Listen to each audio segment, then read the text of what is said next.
New York city mayor পদে Democratic পার্টির প্রাথমিক বাছাই পর্বের আগাম ভোট চলবে ২৪ জুন পর্যন্ত। ভোট শুরুর ঠিক আগের দিন শুক্রবার সিটির জ্যামাইকায় এক বিশাল প্রচার মিছিল আয়োজন করে বাংলাদেশি কমিউনিটি। ব্যানার প্লেকার্ড হাতে জোহরান মামদানির বিজয়ের প্রত্যাশা করেন তারা। এই এক সপ্তাহ এখন বাকি আছে এবং 2 উইকস, এই 2 উইকস আশা করি সে তার অবস্থান অনেক বেশি হবে এবং আশা করি সে নেক্সট মেয়র হবে।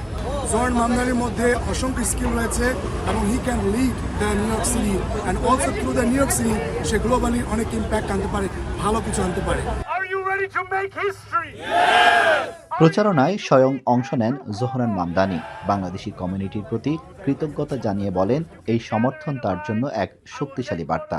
The goal is to win this race. We are on the brink of winning this race.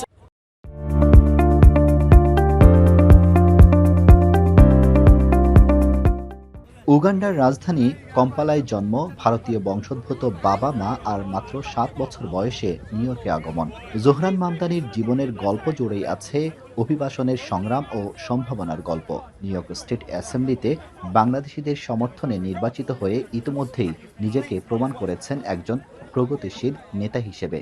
আমাদের সাউথ এশিয়ান, আমাদের মুসলিম, যে আমাদের স্ট্রাগলের সাথে, যে আমাদের সাথে বড় হওয়া মানুষ, যে আমাদের কমিউনিটি থেকে আসা, এই প্রথমবারের মতো আশা জাগিয়েছেন যে ওয়ার্ল্ডের রাজধানী নিউ ইয়র্কের মেয়র হওয়ার জন্য। উৎফুল্লভাবে মামদানিকে ভোট দেন এবং ওনার পক্ষে কাজ করেন, প্রচার করেন।